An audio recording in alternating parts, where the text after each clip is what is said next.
As the US military comes under pressure in Hormuz after Iran tightened its grip on the waterway, angry American officials are increasingly complaining that Trump has made the diplomatic track harder to manage. Frustrated US officials say Trump damaged the Iran talks with his constant public messaging, with CNN reporting that his repeated comments and media interventions hurt negotiations at a critical stage. Amid suspense over the talks, reports circulated that another Iranian-flagged ship moved through Hormuz after the US seizure, feeding the narrative that Tehran was taunting Trump and keeping Washington guessing. Trump is not considered likely to extend the two-week truce after the US seizure of an Iranian-flagged civilian vessel, with multiple reports saying he has signaled little appetite for prolonging the ceasefire. Vance is expected to visit Pakistan for the next round of talks even as Iran continues to keep the US guessing, with Tehran publicly withholding confirmation while reportedly sending more positive signals through mediators. Trump may not be ready to extend the two-week truce with Iran as the deadline approaches, with the ceasefire now entering its final hours and fresh doubts growing over whether he wants to prolong the pause in fighting. The Wall Street Journal made that revelation on April 20th, citing sources who said Trump was unlikely to keep the ceasefire in place if no agreement is reached before the current deadline runs out. The two-week ceasefire in Iran is set to expire on April 22nd amid rising uncertainty over the talks, leaving negotiators under pressure as the diplomatic window appears to be narrowing fast. Notably, Iran has not publicly confirmed attendance in the second round of peace talks, and official Iranian messaging has continued to cast doubt over whether Tehran is fully on board. But Iran has signaled to mediators that it intends to send a delegation, according to reports, suggesting Tehran may still be keeping the door open for diplomacy despite its public hesitation.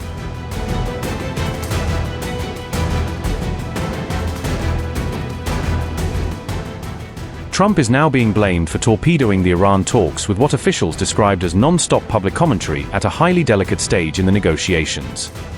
Several of Trump's own advisors told CNN that the talks were on the verge of a breakthrough last week before his repeated public interventions began to complicate the process.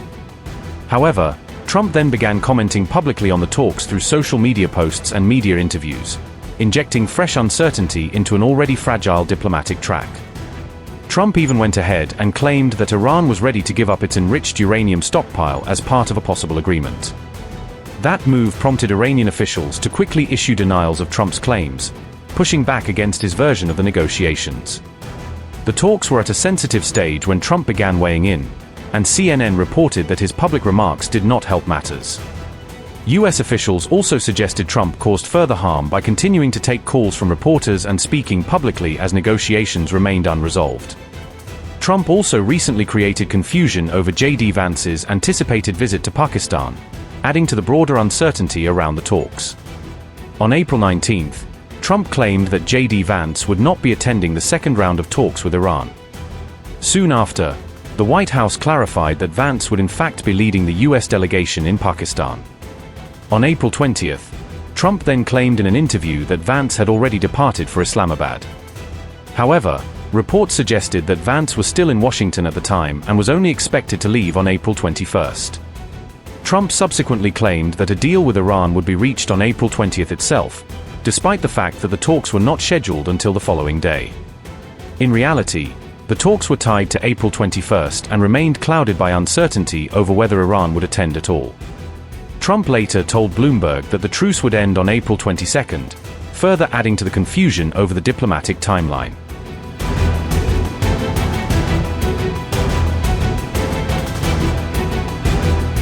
An Iranian-flagged vessel reportedly transited the Strait of Hormuz on April 20th, despite the ongoing US naval blockade aimed at restricting Iranian maritime traffic. The semi-official Tasnim news agency reported on April 20th that the Iran-flagged cargo ship Shoja 2 was moving through the strait, underscoring continued movement even under tightened restrictions.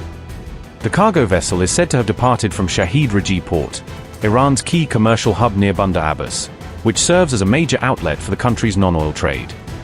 Ship tracking data from marine traffic also showed the vessel in transit through the strait, as highlighted in an Al Jazeera report mapping recent movements in the waterway. Meanwhile, Tasnim reported a sharp drop in overall traffic through the Strait of Hormuz, indicating that the choke point has effectively slowed to a near standstill. Citing shipping data, Tasnim said that only 3 vessels transited the strait over the last 12 hours, reflecting the impact of both the US blockade and Iranian-imposed controls. Just one tanker, described as Nero and operating under British sanctions, is reported to have exited the Persian Gulf, suggesting very limited commercial passage. At the same time, only 2 other ships were recorded entering the Gulf, illustrating how severely the flow of maritime traffic has been curtailed in the area. At the same time, the US military released new images of an Iranian vessel it had seized on April 19, as part of the enforcement of the blockade regime. The US military said that Marines searched the cargo aboard the Iranian-flagged vessel Truce after it attempted to violate the blockade, portraying the operation as a key enforcement action.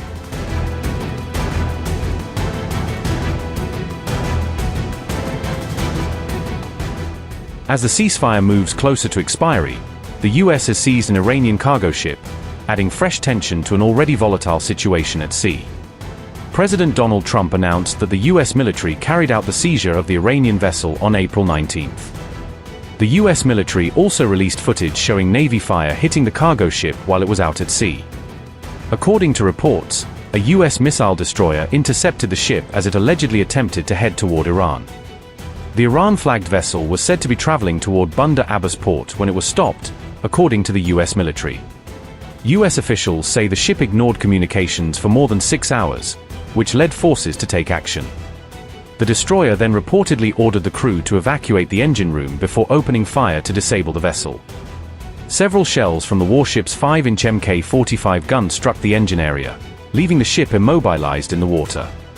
US troops later boarded the Iranian vessel and took control without meeting any further resistance. The ship is now in US custody following the operation, according to US Central Command. US officials say the vessel was taken into custody after it allegedly tried to break a US blockade on Iranian ports. Iran has strongly condemned the operation as armed piracy and theft, and has vowed retaliation over what it calls a violation of the truce. Donald Trump said, and I quote, "Today, an Iranian-flagged cargo ship named Truce, nearly 900 feet long and weighing almost as much as an aircraft carrier, tried to get past our naval blockade, and it did not go well for them." The US Navy guided missile destroyer USS Spruance intercepted the Truce in the Gulf of Oman, and gave it a fair warning to stop. The Iranian crew refused to listen, so our Navy ship stopped them right in their tracks by blowing a hole in the engineer room. Right now, US Marines have custody of the vessel. The Truce is under US Treasury sanctions because of its prior history of illegal activity. We have full custody of the ship, and are seeing what's on board.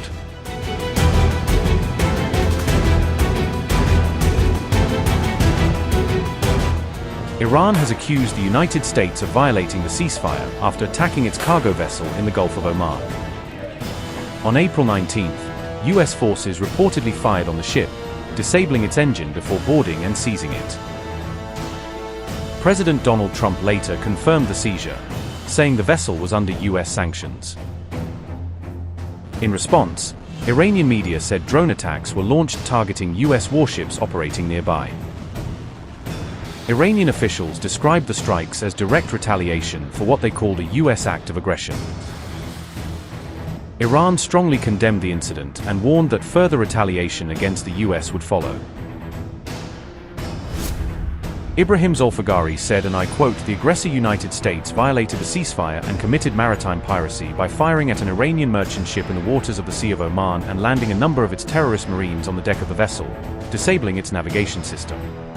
We warn that the armed forces of the Islamic Republic of Iran will soon respond to this armed piracy and retaliation by the US Army," unquote. The operation comes at a time of fragile ceasefire and growing uncertainty over ongoing diplomatic efforts. The US action also came just 2 days before the 2-week ceasefire with Iran was due to end. Meanwhile, Iran says it has no plans yet to attend the next round of talks in Pakistan.